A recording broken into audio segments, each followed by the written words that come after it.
In this lecture segment, we are talking about modernism, photography, and 19th century art. We'll focus on a couple of photographs and paintings in dialogue with each other. To this point, the story of art that we've been tracing has mostly been related to institutions of power, like the church, the academy, or the government. In France, art was supposed to be academic, rooted in Renaissance illusionism, the window on the world we talked about, with history paintings at the top of the hierarchy that show religious or mythological scenes, or subjects that feature heroes. These works of art were exhibited within the state-controlled salon. The doling out of commissions and training of artists was also controlled by the academic system. In the 19th century, our story is going to pivot from art that usually supports structures of power to art that rebels against the status quo.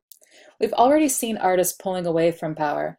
Géricault and Goya both used their art to critique the government or reveal social ills.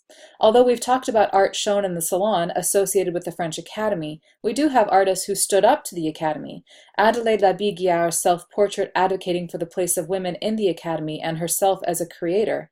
And even academician and neoclassicist David, who played by the Academy's strict rules, showed one of his works of art outside of the salon and charged admissions to folks who wanted to see it. We also see artists reacting to the academic tradition as well, rebelling against the tenets of Renaissance art and academic training rooted in figure drawing and classical art. We saw Ingres rebelling against his academic training by dramatically altering the anatomy of a figure for aesthetic purposes. We've seen multiple transgressions, artists rejecting aspects of their academic training, resisting the concept of art needing to be a window on the world, and rejecting showing an idealized classical human figure, and art responding to the contemporary world. The context of Europe at around mid-century contributes to these shifts in art production. Marx's Communist Manifesto was published in 1848, and there are revolutions in most European countries, including France, that year. Writers like Charles Dickens increasingly write about hard stuff, prostitution, poverty, real circumstances, and real people in the here and now. Darwin writes about evolution, his thoughts contributing to social Darwinism, the survival of the fittest. The Industrial Revolution continues with people working in factories rather than living in rural areas. People live in ballooning urban areas, slums marked in red and green on the map here, and faced health, congestion, and poverty. With widespread capitalism, wealth is now related to owning factories, money, and the means of production, instead of land. And within this context at around mid-century, we start tracing the rise of modernism in art, the major tenet of which is the rejection of classical tradition in favor of innovation and personal creativity. We'll follow the trajectory of modernism into the 1960s. Characteristics of modernism include that it is new, original, and innovative, in essence avant-garde, the advance guard, the group that goes before an army, the folks who might not be beloved when they are in the midst of their creating, but who later on are heralded for being the pioneers, the forefathers or mothers of the great and new trends. The concept of avant-garde also includes the idea that art is constantly evolving to be better than what came before. It is making progress. It is dynamic. That it is activist. In modernism, we often have artists believing they can incite social or political change through art. Not all artists classified as being on the trajectory of modernism will be activists, but some will. You've already seen precursors of this with Goya and Géricault. That it rejects classical tradition, precedents, and academic style. The trajectory of modernism includes putting off the powers that be, rejecting the power of the academy and academic training. It includes art that is not about visually duplicating nature, art with a different purpose than being a window on the world. It includes art that is about art, self-referential, with an emphasis on formalism. Art that is interested in exposing its creation. Art is interested in making clear that what they are doing is putting paint on canvas. That it shows an artist's individual response to the world. The artist's point of view matters. This is the track that we are following.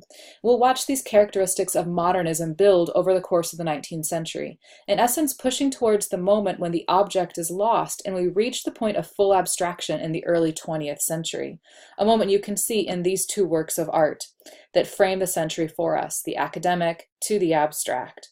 And it's at about the mid-19th century that we picked up the trajectory of modernism in earnest. We've seen multiple artists with these transgressions, these points of departure from the way things were supposed to be done. But when we reach 1840, we end up with a big point of departure, a massive change in the art world and in visual culture that prompts a reconceptualization of what art is supposed to be. who artists are, how artists work, how art is supposed to be made, and how art is used by people. And the bombshell that changes everything is photography. The invention of photography was announced in 1839 in Paris and then a couple weeks later in London, but had been brewing for centuries.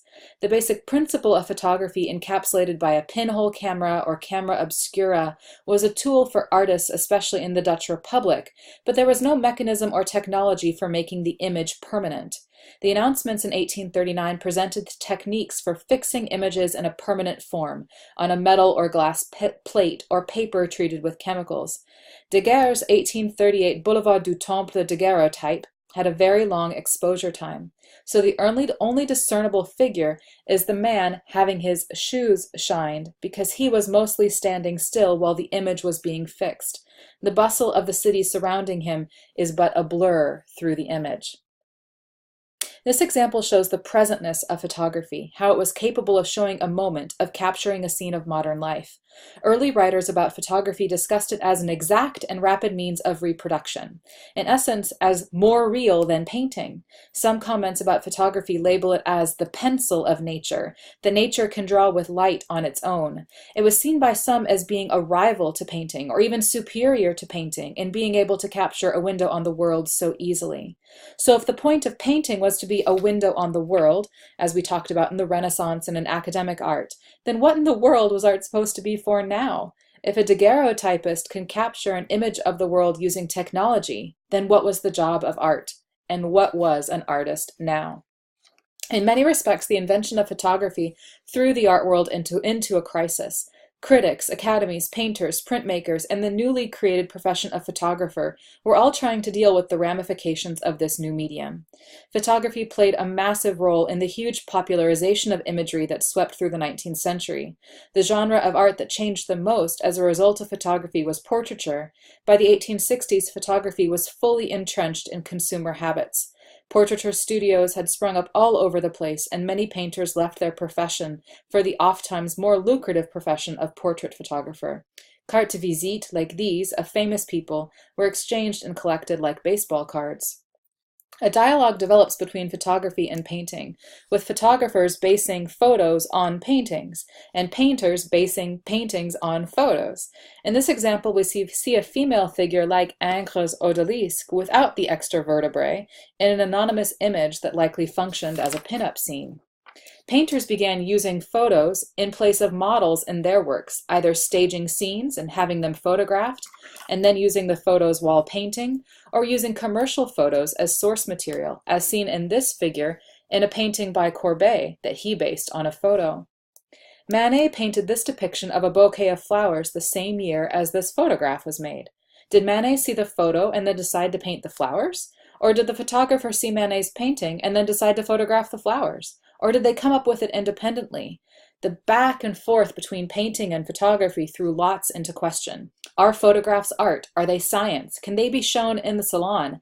How do they change artists' working method? How do they affect the training of artists? How do they contribute to modernism and the pulling away of art making from the aegis of the Academy?